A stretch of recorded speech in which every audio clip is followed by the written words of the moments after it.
Shalom, shalom, shalom. Selamat pagi masyarakat iman yang dikasihi oleh Tuhan.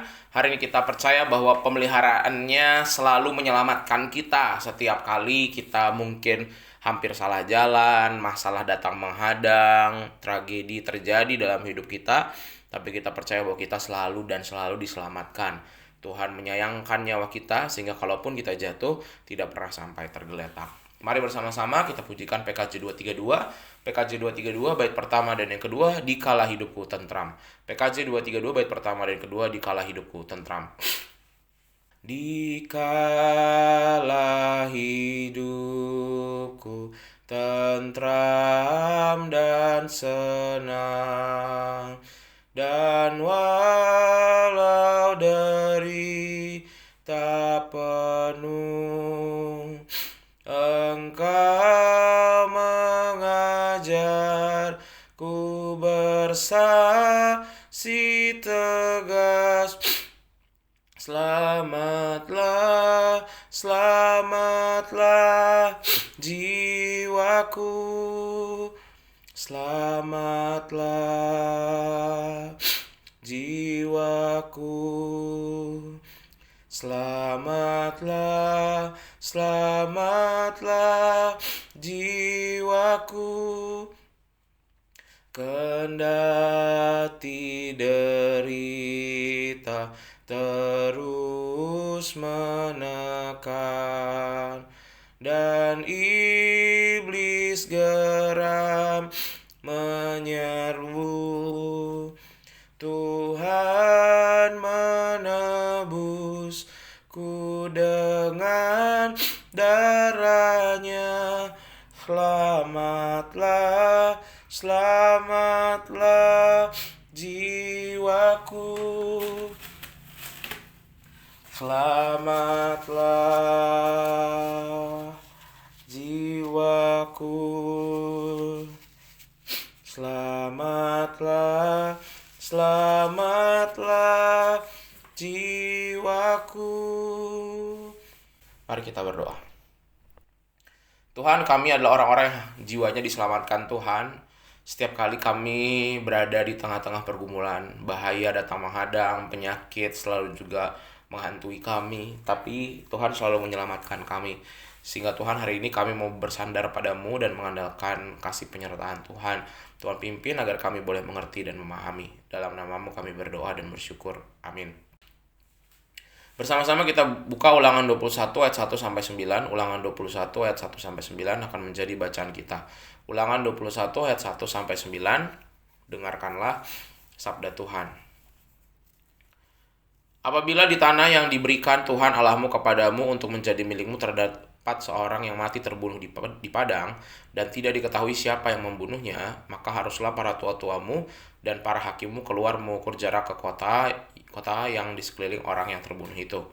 Kota yang ternyata paling dekat dengan tempat orang yang terbunuh itu, para tua-tua kota itu haruslah mengambil seekor lembu betina yang muda dan yang belum pernah dipakai, yang belum pernah menghela dengan kuk. Para tua-tua kota itu haruslah membawa lembu muda itu ke suatu lembah yang selalu berair dan yang belum pernah dikerjakan atau ditaburi. Dan di sana di lembah itu haruslah mereka mematahkan batang leher lembu muda itu. Imam-imam Bani Lewi haruslah tampil ke depan, sebab merekalah yang dipilih Tuhan Allahmu untuk melayani Dia dan untuk memberi berkat demi nama Tuhan. Menurut putusan merekalah setiap perkara dan segala hal luka melukai harus diselesaikan. Dan semua tua-tua dari kota yang paling dekat dengan tempat orang yang terbunuh itu haruslah membasuh tangannya di atas lembu muda di batang lehernya dipatahkan di lembah itu. Dan mereka harus memberi pernyataan dengan mengatakan, tangan kami tidak mencurahkan darah ini dan mata kami tidak melihatnya. Adakanlah pendamaian bagi umatmu Israel yang telah kau tebus itu Tuhan, dan janganlah timpakan darah orang yang tidak bersalah ke tengah-tengah umatmu Israel. Maka karena darah itu telah diadakan pendamaian bagi mereka. Demikianlah engkau harus menghapus darah orang yang tidak bersalah itu dari tengah-tengahmu, sebab dengan demikian engkau melakukan apa yang benar di mata Tuhan. Bapak Ibu Saudara, nyawa adalah anugerah paling berharga dari Tuhan. Tanpa nyawa tidak ada satu makhluk ciptaan yang bisa bernafas dan menikmati hidup. Tapi sayangnya tidak semua orang menghargai nyawa dengan baik. Dan kita pasti pernah mendengar di berita, di TV, pembunuhan sadis, dan mungkin rasanya akhir-akhir ini lagi banyak tidak tidak hanya orang-orang yang sudah usianya eh baya ke atas, 50-an ke atas, 40, 50-an, bahkan yang anak-anak remaja muda pun ada yang sudah melakukan. Ada orang hanya memikirkan kepentingan sendiri dan tidak peduli dengan nyawa orang lain. Padahal nyawa adalah milik Allah dan dianugerahkan kepada setiap makhluk ciptaan, bukan cuma manusia, tapi semuanya untuk saling menghidupi. Nah, peraturan masyarakat Israel kuno ini mengingatkan kita akan pentingnya berharganya nyawa. Ritual yang dilakukan oleh imam tatkala ada orang yang mati terbunuh di ladang dengan tidak diketahui siapa yang membunuhnya tampak mempunyai dua aspek pastoral di dalamnya. Satu, terkait dengan orang yang meninggal, para imam di kota terdekat tempat terbunuhnya orang itu harus mengambil seekor lembu betina muda lalu dibawa ke lembah dan mematahkan lehernya. Ini sebagai bentuk permintaan pengampunan, walau mereka bukan pelakunya dan mereka tidak tahu siapa pelakunya, tapi supaya tidak ada kutuk yang menimpa darah orang yang terbunuh, tidak ada dendam yang tersalurkan, sehingga terjadi pendamaian. Begitu juga darah itu juga harus dihapuskan. Kedua, terkait dengan keluarga yang ditinggalkan, menghadapi peristiwa kematian mendadak pasti tidak pernah terbayangkan. Perlu ada penghiburan, perlu ada kekuatan, sehingga bisa dilakukan tadi tindakan pengorbanan itu sebagai bentuk simpati kepada keluarga. Nah, Bapak Saudara, dari situ kita bisa melihat betapa berharganya nyawa manusia. Kita bersyukur bahwa kita diingatkan lagi dan lagi sebagai wujud mempraktikannya dalam hidup sehari. Dan mungkin sekarang kita yang membunuh segala macam itu udah nggak se-ekstrim zaman dulu, udah orang perang segala macam sering gitu ya. Tapi tetap ada yang masih melakukan, dan munculnya dari mana orang bisa membunuh itu karena satu bisa nafsu atau karena marah dan kebencian. Udah, itu dua penyebab terjadinya pembunuhan.